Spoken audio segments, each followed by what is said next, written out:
Hello, my name is Maureen Haan. I'm the President and CEO of the Canadian Council on Rehabilitation and Work, and I'm also a steering committee member for Disability and Work Canada.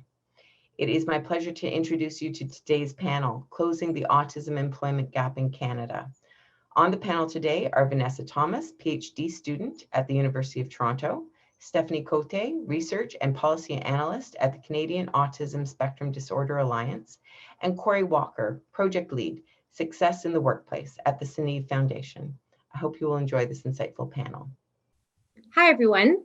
Welcome to our panel on supports for employers.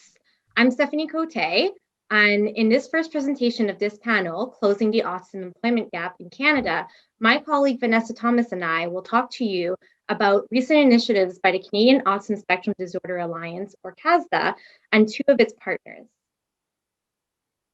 First off, what do we mean by the autism employment gap? The 2017 Statistics Canada census showed that 79% of Canadians are employed. However, when looking at autistic Canadians only, 33% of them are employed. And so of those 33% who do work, most of them are underemployed. By underemployed, we mean autistic people often unwillingly work at jobs that are below their intellectual potential and for shorter hours or less pay. Both organizational factors, such as government programs that promote employment for autistic people, as well as lack of suitable and accessible pre-employment supports and programs, may influence these employment outcomes. So these are two areas that both initiatives that we are presenting you today will focus on. The first is the Autism Employment Scan, a project run by CASDA and funded by Ready, Willing, and Able. There is a survey with this project that is open right now until the end of the month for service providers who support autistic people in finding and retaining work. The second is a policy brief with recommendations on how to better the employment outcomes of autistic Canadians, recently given to the Public Health Agency of Canada, who is developing the National Autism Strategy. CASDA hosted the working groups who developed these recommendations, and the whole process was funded by the Kids Brain Health Network. Ready, Willing, and Able, or RWA, is a partnership between Inclusion Canada, formerly CACL, the Canadian Association for Community Living, and CASDA with their member organizations. Their aim is to increase the labor force participation of people with intellectual disabilities or autism, and one of their ways of doing so is funding building block projects, such as the Autism Employment Scan. The Autism Employment Scan itself is one phase of a larger project that hopes to produce three things. One, a final report of all the government employment supports autistic people can benefit from. Two, a policy brief outlining the gaps in these current government programs. And three, a new framework that would be shared with CASDA members and the public to help increase the employment rate of autistic Canadians. The first phase of this larger project is a grey literature scan. This is based on Inclusion Canada's environmental scan of all employment policies and programs that support people with intellectual disabilities in each province and territory. This report was done last year, in 2019, with the goal to be given to all Inclusion Canada chapters across the country as a guide to the employment supports in their jurisdiction. This initiative inspired CASDA to replicate the report, but looking specifically at employment supports for autistic people. Although you would think that autistic people would be able to benefit from the same employment disability programs as people with intellectual disabilities, or even all disabilities, this is not always the case.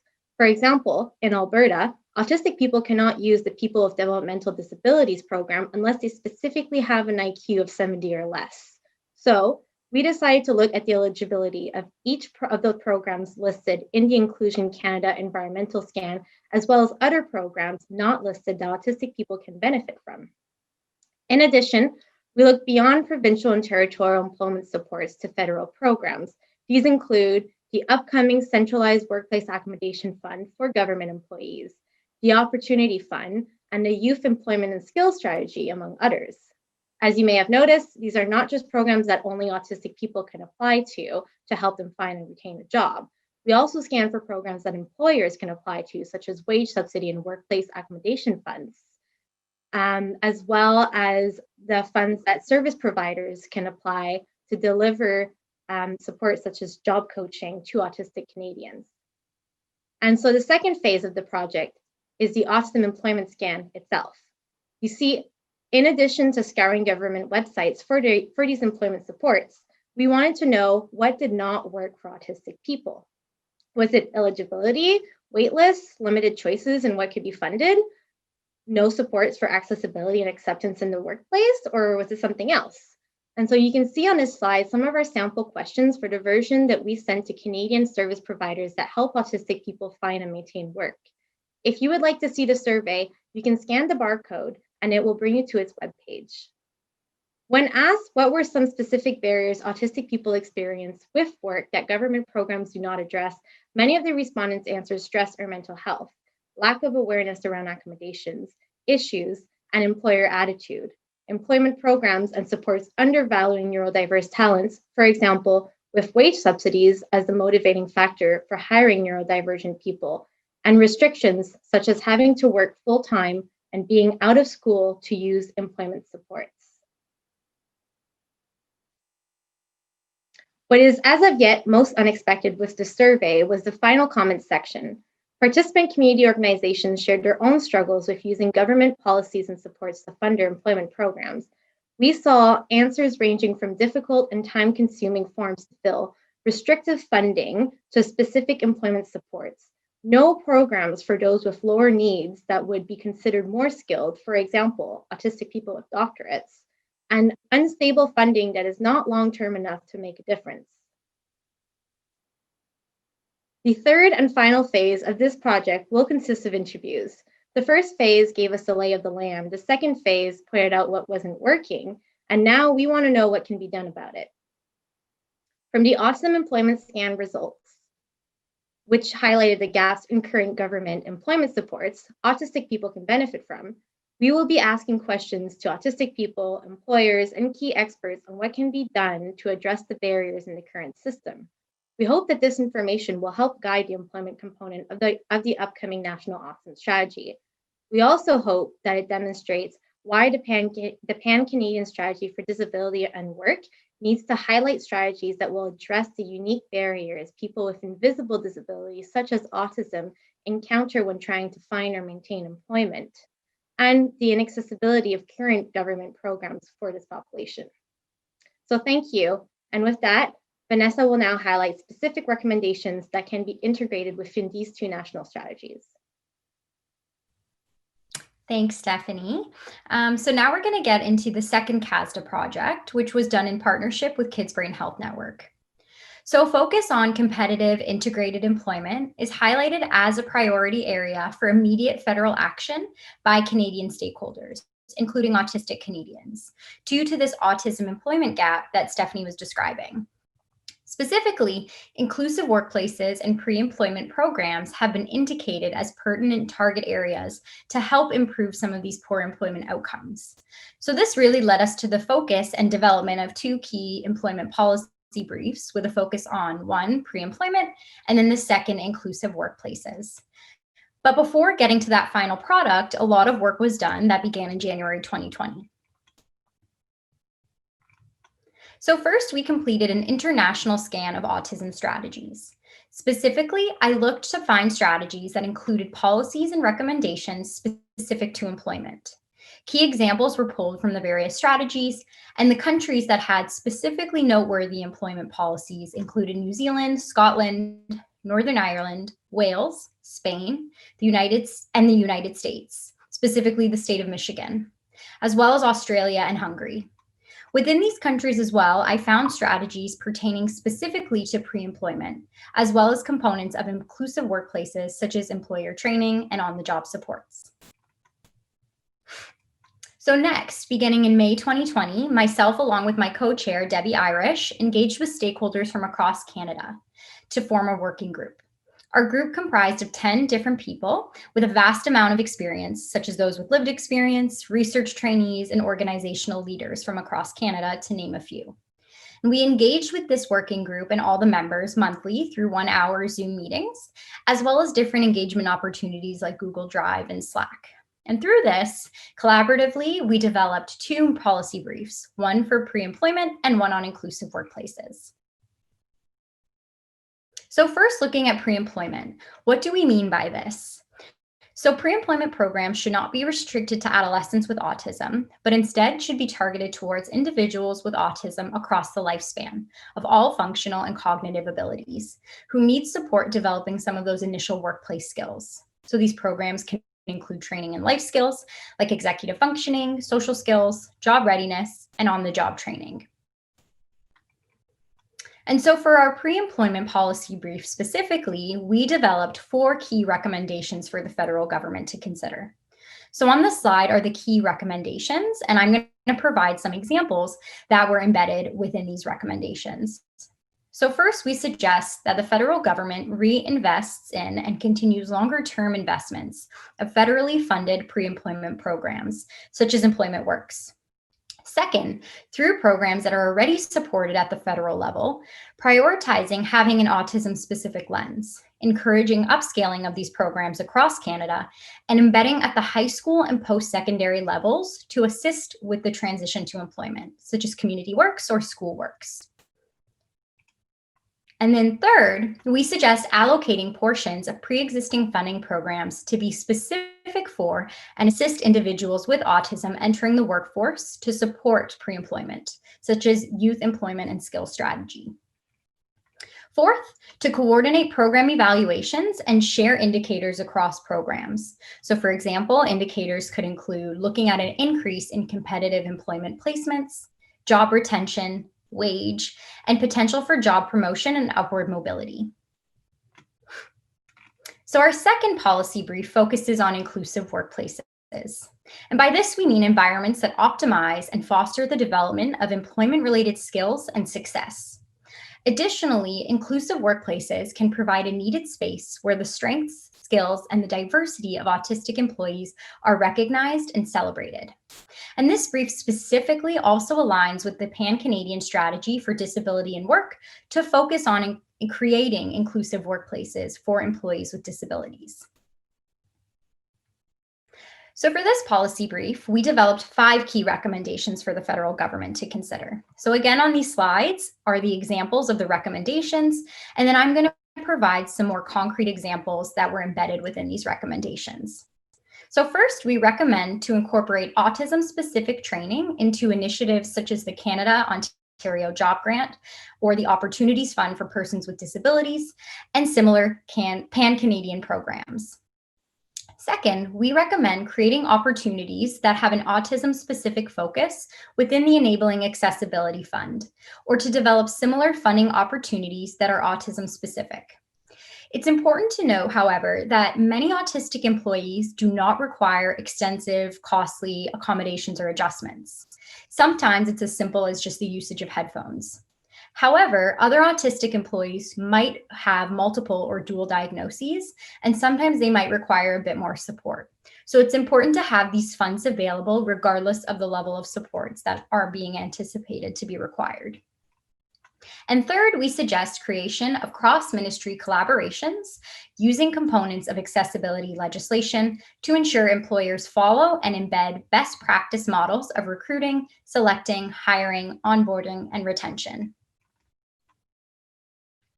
So fourth, we suggest that best practices that have been developed for remote work during this COVID-19 pandemic should be utilized to support and promote remote work options for autistic employees. And finally, to allow for the reallocation of wage subsidy funds used by Canadian employers and companies and organizations to allow for selection of workplace supports. So thank you for listening to our presentation on these 2 initiatives led by CASDA and funded by Kids Brain Health Network and Ready, Willing, and Able. If you would like to get involved, you can share the Autism Employment Scan. It won't close until the end of December.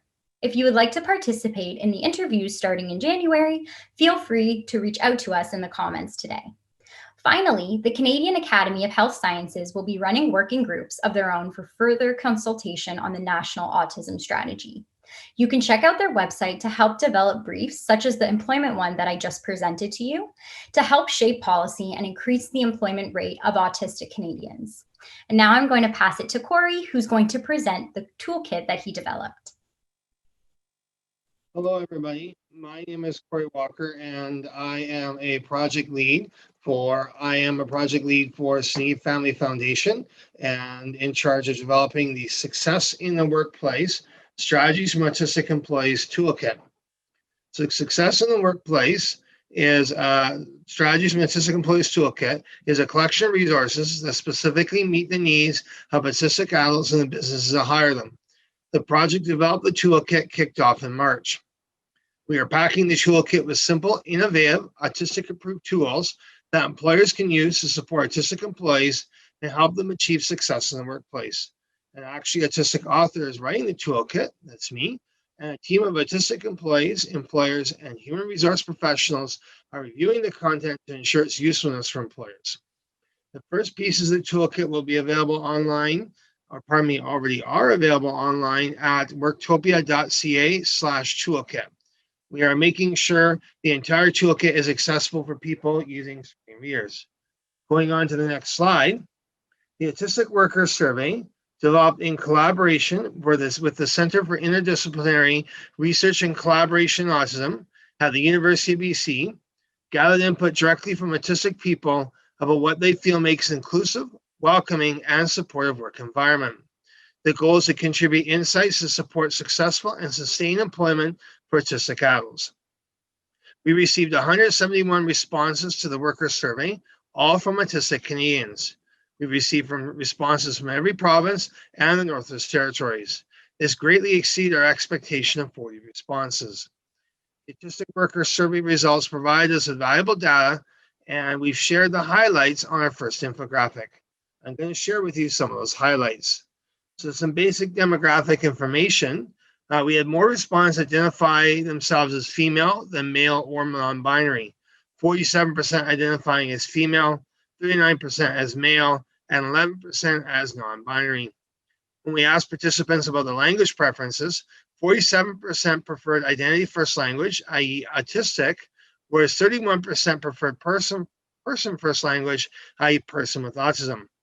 12% of the participants identified themselves as neurodiverse.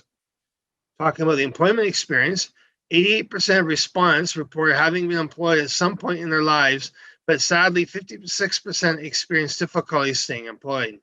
The most common reasons for not staying employed were social and communication challenges, bullying and harassment, trouble fitting in, stress, anxiety, and/or burnout, and inadequate training and support from their employer. 64% of participants shared their diagnosis with their employer, and the most common reason for not disclosing was fear of discrimination and judgment. Autistic employees identified the top 5 supports that make a welcoming and supportive work environment, and they are in order: 1, friendly and non-judgmental work environment; 2, coworkers and managers are familiar with autism or willing to learn; 3, supportive management that's eager to help all their employees succeed; 4, having a coworker serve as a mentor to help the new autistic employee navigate the complex world of the workplace, especially the social aspects; and 5, clear communication of expectations, job duties, and do's and don'ts to that particular workplace. We've included 3 quotes from survey participants about what makes a work environment inclusive. For the sake of time, I won't read them out, but feel free to read them yourselves. If you're not able to see them, they are online and you'll be able to view them with a screen reader. The results of our Autistic Workers Survey shows that there remains a strong need for a toolkit, which we hope will encourage more employers to hire autistic employees by giving the employers the resources they need to support autistic employees. Moving on to our next slide, which is our Inclusive Employer Survey infographic. The Inclusive Employer Survey asks companies to share what they are and are not doing to create autism-inclusive workplaces. The ultimate goal is to increase the odds of successful and sustained employment for autistic adults. We received 26 responses to this survey, which is lower than we would have liked, but we appreciate the data we received. Our infographic highlights the data we did receive from employers who completed the survey. Here are some of those highlights. Starting off with some basic demographic information, we received responses from every province and territory, which is really impressive. In terms of organization size, 50% employed fewer than 100 employees, 18% employed 100 to 499 employees, and 32% were major employers employing more than 500 employees. Nonprofit organizations and the service industry were represented the most. So, talking about providing an inclusive employment experience, 40% of participants either currently or previously employed an autistic person, and 80% have provided adjustments and or supports to an employee before. The most common workplace adjustments employers provide were 1, modified work hours or days, 2, human support such as a job coach, 3, modified job duties, 4, physical accessibility related modifications, 5, specific equipment or tools, or 6, modified equipment or tools. In the survey, we listed a number of common requested adjustments that autistic workers have identified as autistic inclusive. Employers identify they have already implemented or would be willing to implement many of them. The top 8 adjustments are in order: 1, flexible working hours; 2, adjustments to the traditional interview; 3, internship trials; 4, communication adjustments; 5, sensory modifications; 6, adjustments to physical settings; 7, job coaching through partnership, usually partnership with an employment agency; and 8, support for coworkers to be autism inclusive. Concluding the survey results showed us that a number of Canadian employers are already providing an autistic inclusive work environment, which is good news.